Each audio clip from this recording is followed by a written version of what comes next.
Bismillahirrahmanirrahim. Assalamualaikum warahmatullahi wabarakatuh. Waalaikumsalam warahmatullahi wabarakatuh. Alhamdulillahirabbil alamin wassalatu wassalamu ala asyrofil anbiya'i wal mursalin wa ala alihi wa sahbihi ajmain. Pertama-tama marilah kita panjatkan puji syukur kita kehadirat Ilahi Rabbi yang mana berkat rahmat dan inayahnya kita bisa berkumpul di tempat yang insyaallah berbarokah ini.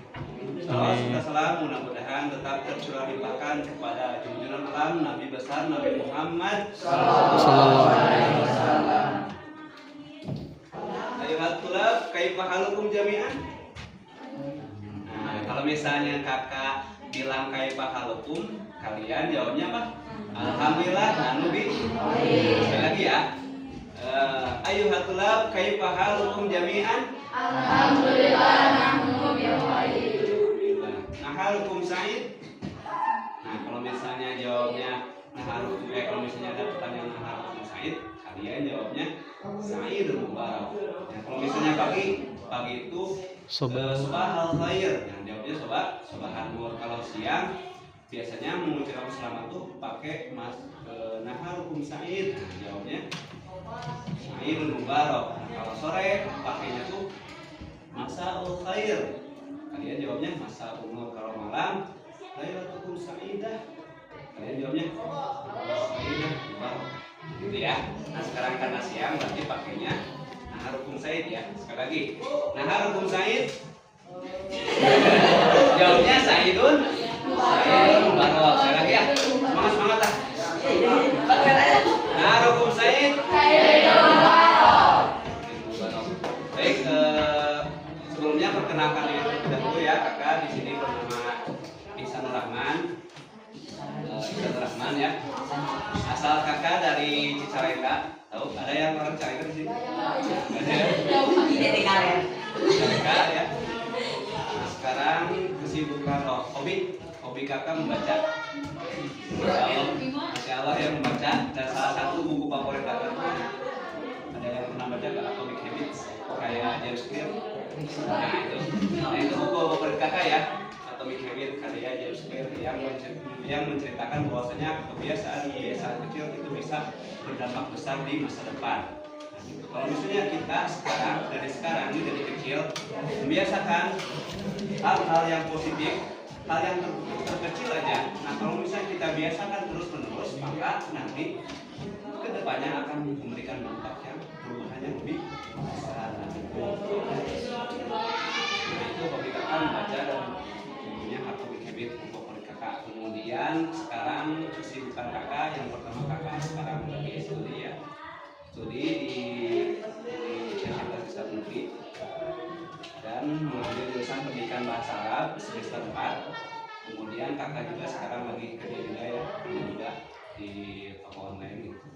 Kemudian apalagi cita-cita kakak yang pertama jadi tentunya sesuai dengan jurusan kakak yaitu jurusan bahasa Arab, otomatis nanti tentunya jadi guru bahasa Arab ya, menjadi dokter. Mudah-mudahan dia sampai S3 sampai dokter. Kemudian cita-cita kakak juga selain jadi pendidikan bahasa Arab, jadi guru bahasa Arab juga kakak bercita-cita ini jadi entrepreneur. Kemudian lagi saya singkat aja buat perkenalan. Nah sekarang kakak dikarenakan kalian sekarang jam kosong ya, gak ada gurunya. Nah kakak di sini akan menggantikan untuk sementara menggantikan guru kalian dalam mata pelajaran bahasa Arab. Nah adapun materi yang akan kakak bahas pada kesempatan kali ini yaitu mengenai qawaidul lughah. Ada yang tahu qawaidul lughah apa? Qawaidul lughah itu tentang rumus-rumus bahasa Arab. Ada yang pernah dengar? Kaidah-kaidah bahasa Arab. Kalau di bahasa Inggris itu apa namanya? Grammar ya? Iya, grammar tata bahasa. Grammar tata bahasa Arab. Nah, sebelum kita masuk ke materi inti, pertama kita kakak akan membahas dulu qawaidul lughah Arabiyah itu apa aja sih? Nah, qawaidul lughah Arabiyah itu tuh ada banyak sebenarnya ya. Di antaranya Yang pertama ada ilmu nahwi. Tahu ilmu nahwu? Ilmu kalau misalnya kalian suka pernah lihat gak kitab-kitab yang gak ada hakatnya? Yang gak ada hakatnya. Nah, itu kalau misalnya kita pengen bisa baca kitab tersebut, nah salah satu caranya itu dengan mempelajari tata bahasa, dengan mempelajari ilmu nahwu. Nah, kalau misalnya kita sudah menguasai ilmu nahwu, kitab-kitab yang tidak ada hakatnya kita bisa baca kitab tersebut. Ilmu nahwu. Kemudian ada ilmu sorof, ilmu morfologi, tadi sintaksis kalau misalnya dalam ilmu linguistik ya, ilmu nahwu tuh. Kalau misalnya ya, terus yang kedua ada ilmu morfologi. Kalau bahasa Arab itu namanya ilmu sorof. Ilmu sorof untuk mengetahui tentang makna-makna dari kata tersebut.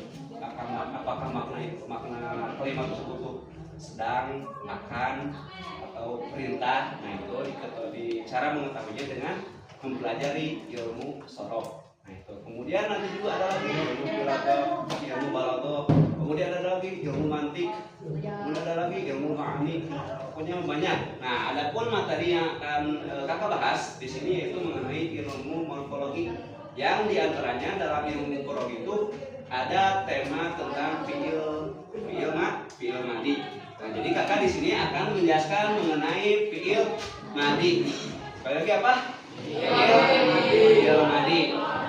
Sebelumnya ada yang tahu nggak fiil madi itu apa? Coba yang tahu angkat tangan. Ada yang tahu nggak? Cewek, bisa cewek pintar-pintar. Cowok. Oh, cowok biasa. Oh, jadi bisa cewek pintar-pintar. Cowok. Oh, cowok biasa. Oh, serius cowok. Ada yang tahu nggak? Fiil madi itu apa? Atau ada yang pernah dengar nggak fiil madi itu apa? Sama kakak jelasin nih. Fiil madi itu kalau misalnya ada yang punya bukunya, boleh dibuka ya.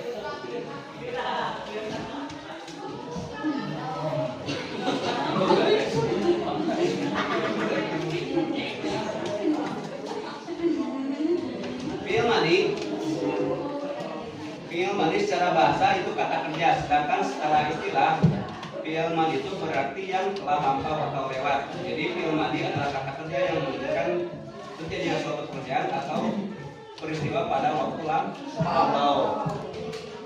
Nah, teman-teman gini dulu ya, biar gampang pahamnya. Kalimat itu terbagi menjadi tiga bagian. Yang pertama ada kalimat isim, yang kedua ada kalimat fiil, yang ketiga ada huruf. Jadi kalau misalnya kita pengen membuat suatu kalimat yang sempurna, misalnya saya pergi ke pasar, kan nggak bisa ya kalau misalnya kan kalimat tersebut nggak bakal dipahami kalau misalnya hanya menyebutkan saya doang gitu. Saya maksudnya saya. Nah, atau enggak pergi doang ya, pergi. Terus pasar. Nah, kalau misalnya kalimat tersebut disambungin saya pergi ke pasar, kan paham ya? Nah, gitu. Jadi cara membuat suatu kalimat sempurna itu ada tiga bagian. Yang membuat kalimat tersebut sempurna. Yang pertama ada kalimat isim, yang kedua ada kalimat fiil, yang ketiga ada kalimat huruf. Kalimat isim sederhananya kata benda, kalimat fiil itu kata kerja, kemudian yang ketiga ada huruf. Huruf itu kayak di huruf ya. Nah, sekarang kakak akan menjelaskan tentang fiil. Jadi fiil itu apa? Kata kerja. Nah, kata kerja ini terbagi menjadi tiga bagian. Kata kerja ini terbagi menjadi tiga bagian. Yang pertama ada fiil madi, yang kedua ada fiil mudhari, yang ketiga ada fiil amar. Sekarang kakak akan menjelaskan mengenai fiil madi. Apa sih itu fiil madi? Fiil madi itu tadi udah dijelasin, udah dibacain sama kakak. Artinya apa fiil madi? Fiil madi itu sederhananya kata kerja lampau. Kata kerja apa? Ngerti gak kata kerja lampau itu apa? Kata kerja yang telah berlalu. Misalnya saya telah pergi ke pasar, nah gitu ya. Nah, itu namanya fiil madi. Sekali lagi, apa sih itu fiil madi? Kamu apa tadi fiil madi? Kamu namanya siapa? Zara. Tadi apa fiil madi itu?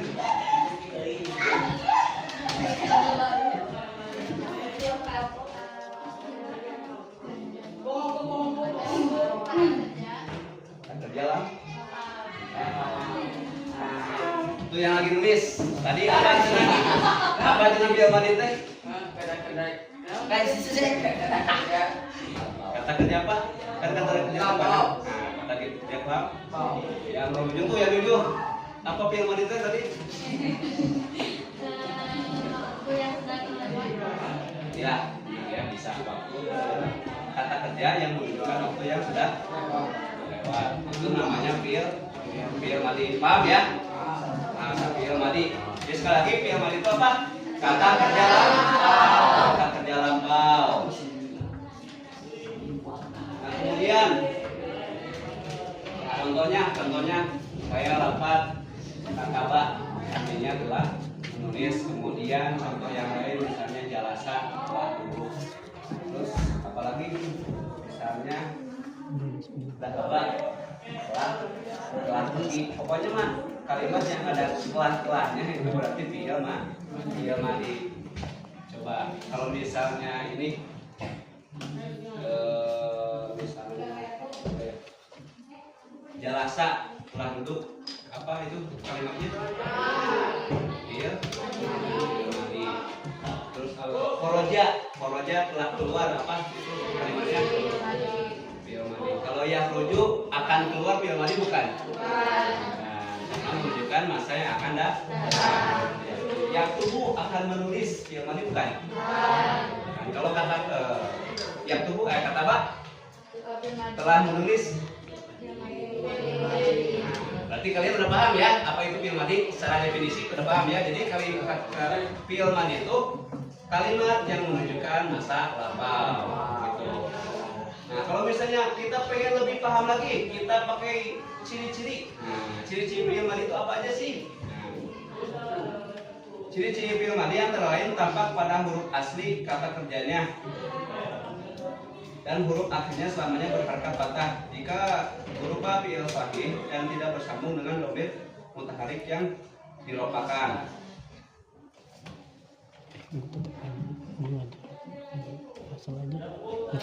Boleh.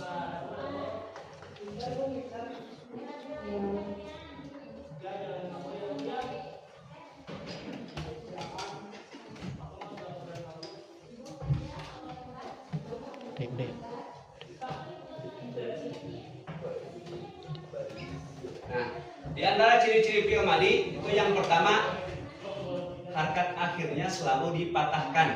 Ya, harakat akhirnya selalu dipatahkan. Tahu patah?